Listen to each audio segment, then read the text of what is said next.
જય માતાજી, જય શ્રી કૃષ્ણ.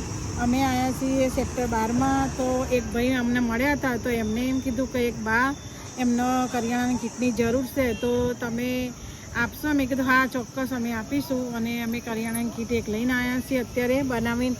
અને જો અમે એ જગ્યાએ અત્યારે આવ્યા છીએ તો તમે જોઈ શકો આ એક જે શૌચાલયની બાજુમાં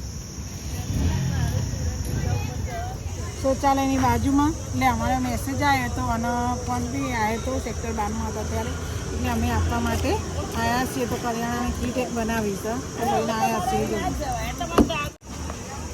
કાયમ ભણો છો બેટા? હા, હજુ લાગવું નહીં બેટા. હજી નહીં લાગવાનું. ભણવા જાઓ છો તમે? સરકારી સ્કૂલમાં. તું પહેલામાં શું ચોપડાની એવી જરૂર છે ને તમારે? હા, તો ચોપડા એ તમારા માટે લાવીશું.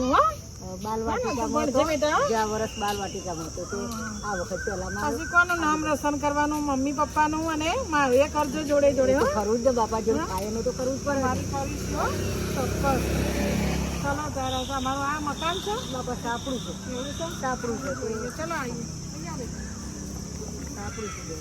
ત્યાં મેની બધી કારણ કે વરસાદ થોડું તો જો તો પહેલાં ઓડી ચાઈતી તે પાડી કાઢી પછી ફસ કરાવીએ ને એ બનીમાં તે બાપા વળી આ રોડ પર આખો જતા હા, તમે એકલો રહો છો? ના, મારો બહુ છોકરો બે બીમાર થઈ ગયો. આ બે ઓગળીઓ ભાગી ગઈ 3 મહિના સલીમ ઘેર અત્યારે વળી થોડી મદદ કરી નાખતું સાપડું શું કરાય. આ બધો મને ખાલી 25 વાળું મારા છોકરાને ચોકન રાખવું. એટલે ચોમાસામાં તકલીફ એના પણ વરસાદ 10-12 હજાર રૂપિયા મકાન ભાડું ક્યાંથી ભરવાનું? હા, એ તો તમારી જોડે સગવડ ના હોય ત્યાં બાપુ આવો ને એ બાપુ આ છોકરાઓ કોઈ પડી છે કોઈ ચોપડી એમને વાત કરી એ ભાઈએ, એટલે મેં કીધું ચલો તાણ આપણે જઈએ અને કરિયાણાની કીટ લીધી છે અને તમને આપીને આ દીકરો માટે દીકરીઓ માટે ચોપડા એ લીધા છે. ભગવાન શીખી ચોપડા એ તમને આપી દઈએ. ભગવાન તમને ઘણું આનંદ. તમારી કમળી માતાજી હે ની બેન મારો તમારા બધાના આશીર્વાદ. ઓનાથી એ ઘણું મારો આશીર્વાદ આપજો. ભગવાન માતાજી હું કહું છું ઓનાથી તમને ઘણું મળે. અમે પીલોય વેડા નાખી.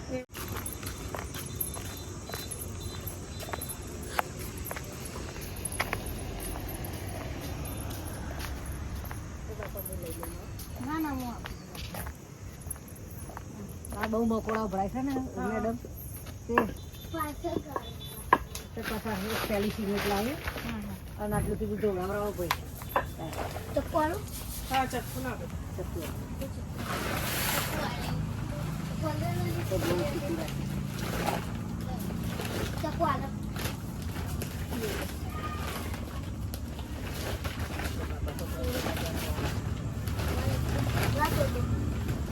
રાખી.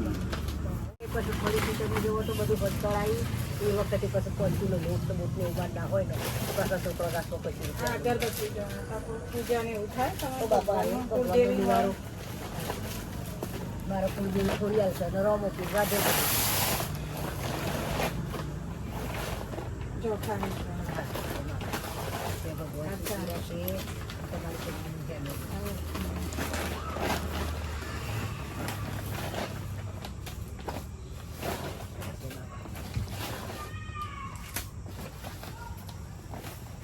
ચોખા લાવે જો 5 કિલો.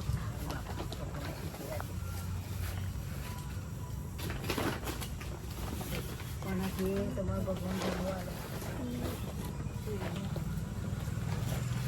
લોટ અંદર પડ્યો છે. 5 કિલો લોટ ઘઉંનો લોટ.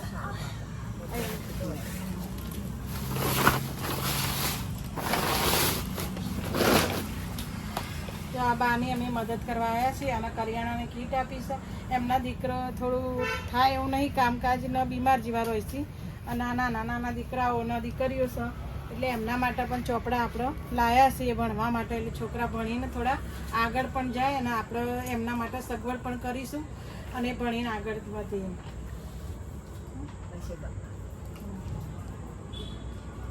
જે થાય એ બનતી કોશિશ કરીએ. અને કોઈ આવી આર્થિક પરિસ્થિતિ ખરાબ હોય, નબળી હોય, એને હું મદદ પણ કરું છું. એટલે એવી રીતે હું આવી બધાને કોઈ બી મને કહે એટલે હું જઈ આવું અને જોઈને પછી આપી દઉં કરિયાણા કીટ. એટલે જેટલી બનતી મદદ થાય એટલી હું કરું છું. નીરુબા તરફથી મારા ભગવાન એમના ઘણું વાલે, એમની વેલ વધે અને એમના 12 ગોપાલ હાજર હતા, એમના હાથ પગ ગાય પર હાજર હતા. ભગવાન અમારા ઘરની લગી પડી કેવી છે સાહેબ એટલે પ્રાઇવેટમાં પોકાતું નથી. હા ના પોકાય સાચી એટલે એના ઘરમાં વહુની સ્વાદીની બીમાર એટલે પોકી નતું હોય નહીં વરાતું એટલે કે ચલો કે અમારે મેસેજ આવ્યો અને ફોને આવ્યો એક જણનો કે બાના આવી જરૂર છે તો મેં કીધું હાર ચાલો મદદ કરીએ આપણે કરિયાણાની કીટ ને એવો અમે સાથે રાખીએ છીએ કોઈને જરૂર હોય તો આપી દે. તમારી કમાણી હે મિલિયન આવી ગીત ચાલતા રહેશે ભગવાન તમને ઘણું વાલી જશે. તમારા આશીર્વાદ અમારા નહીં મારા વાલાના ને મારા બચ્ચોના. હા નકર તમારા આશીર્વાદ વડીલોના આશીર્વાદ આશીર્વાદ દેવાના છે. તમારા બચ્ચો ખાશે ને તો તમને ઘણું પૂર્ણ મળશે. મળશે તમને ઘણું પૂર્ણ મળશે. ભગવાન તમને આલીશ એનાથી ઘણું મદદ થાય બીજું કઈ નહીં. અને અમારી મદદ કરો છો ગરીબ માણસો નહીં ને તો ભગવાન તમને ઘણું વધશે. ત્રણે દીકરીઓ છે ને? ના એ બાબુ છે દીકરો છે પણ બેનનો 5 વર્ષનો થયો. હા હા પણ પાછળ જોવો ને હા હા પૈસા હોય તો બાવડી કરવાની. હવે બાવડી કરીએ એટલે તો જોવો પાછળ. અને તમારા સરકાર લોકોનો તો શું 1 દિવસની જાતો અને તમારા વાલ્મીકીને 9 દિવસની જાતો. બરોબર એટલે પ્રમાણે જોવો બે હારું પર ગયડા કરતા આવ્યા હોય. જય માતાજી, જય શ્રી કૃષ્ણ. દરેકના આવી નાની મોટી મદદ તમે કરતા રહેજો અને વિડીયો ગમે તો લાઈક શેર અને સબસ્ક્રાઈબ કરજો. જય માતાજી. Thank you for my watching video. Video ગમે તો લાઈક શેર સબસ્ક્રાઈબ કરજો.